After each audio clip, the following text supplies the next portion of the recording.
वीर बाल दिवस के मौके पर राष्ट्रपति द्रौपदी मुर्मू ने 20 बच्चों को प्रधानमंत्री राष्ट्रीय बाल पुरस्कार से सम्मानित किया। 18 राज्यों से चुने गए इन बच्चों में 14 साल के क्रिकेटर वैभव सूर्यवंशी और ऑपरेशन सिंदूर के दौरान जवानों की सेवा करने वाले श्रवण सिंह शामिल हैं। 2 बच्चों को मरणोपरांत सम्मान दिया गया।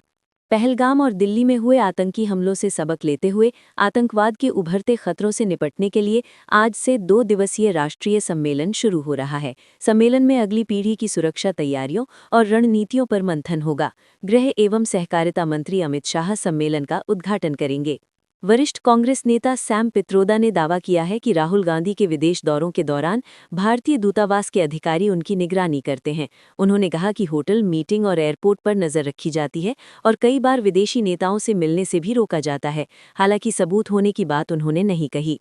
भारत अपनी सुपरसोनिक ब्रह्मोस मिसाइल का नया और ज्यादा ताकतवर वर्जन विकसित कर रहा है। रक्षा सूत्रों के मुताबिक इसकी रेंज 450 से 800 किलोमीटर तक हो सकती है, जिससे दिल्ली से ही इस्लामाबाद को निशाना बनाया जा सकेगा। नए वर्जन के ग्राउंड ट्रायल की तैयारी चल रही है।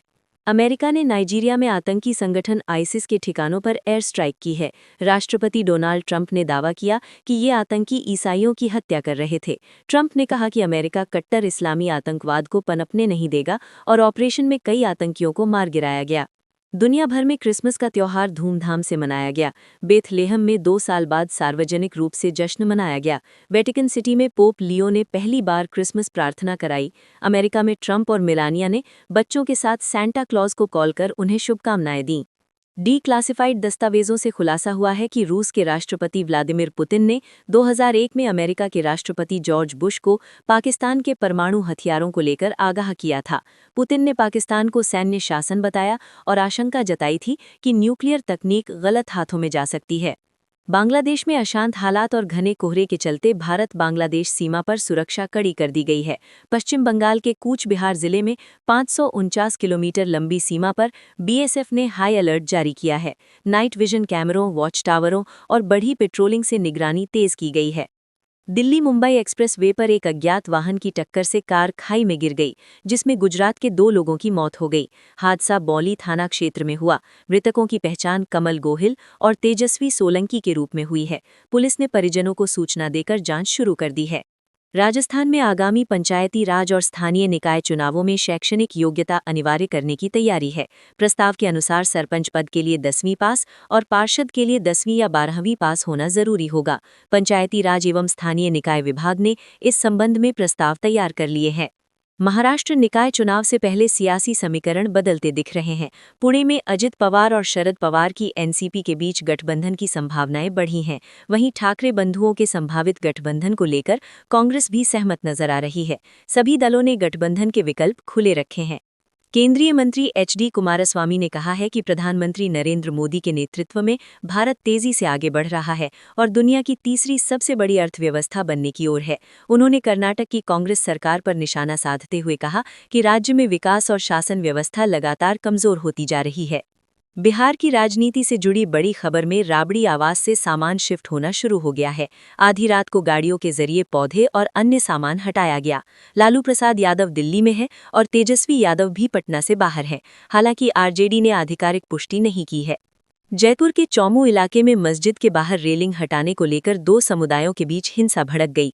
भीड़ ने पुलिस पर पथराव किए, जिसमें 6 पुलिसकर्मी घायल हो गए। हालात काबू में करने के लिए भारी पुलिस बल तैनात किया गया है और दोषियों के खिलाफ सख्त कार्रवाई की चेतावनी दी गई है। 2017 उन्नाव दुष्कर्म मामले में दोषी कुलदीप सिंह सेंगर को सशर्त जमानत दिए जाने के विरोध में दिल्ली हाईकोर्ट के बाहर प्रदर्शन हो रहा है। भारी पुलिस बल तैनात किया गया है। पुलिस ने चेतावनी दी है कि यदि प्रदर्शन तुरंत खत्म नहीं किया गया तो प्रदर्शनकारियों के खिलाफ कानूनी कार्रवाई की जाएगी। देश के 22 से ज्यादा राज्यों में भीषण ठंड का प्रकोप जारी है। मध्य प्रदेश के 25 शहरों में तापमान 10 डिग्री से नीचे पहुंच गया। राजस्थान में माउंट आबू समेत 3 शहरों में पारा 2 डिग्री से नीचे रिकॉर्ड हुआ, जबकि यूपी में घने कोहरे से 50 से ज्यादा ट्रेनें लेट और फ्लाइट्स रद्द हुईं। विजय हजारे ट्रॉफी में विराट कोहली ने शानदार प्रदर्शन करते हुए सिर्फ 29 गेंदों में अर्धशतक जड़ा। उन्होंने 77 रनों की तेज पारी खेली। वहीं रोहित शर्मा पहली ही गेंद पर गोल्डन डक हो गए। दिल्ली ने कोहली की पारी की बदौलत मजबूत शुरुआत हासिल की। बांग्लादेश में हिंदू युवक दीपू चंद्र दास की लिंचिंग पर अभिनेत्री जहन्ने कपूर ने कड़ी प्रतिक्रिया दी है। उन्होंने इस घटना को बर्बर और नरसंहार करार दिया। इंस्टाग्राम पर पोस्ट कर जाह्नवी ने कहा कि चरमपंथी के हर रूप का विरोध जरूरी है, वरना यही पाखंड समाज को भीतर से तबाह कर देगा। दिवंगत अभिनेता धर्मेंद्र की आखिरी फिल्म 21 अब 1 जनवरी 2026 को रिलीज होगी। इससे पहले उनके बेटे सनी देओल और बॉबी देओल मुंबई में फिल्म की एक विशेष स्क्रीनिंग आयोजित करेंगे। ये आयोजन धर्मेंद्र की सिनेमाई विरासत को सम्मान देने के लिए रखा जा रहा है।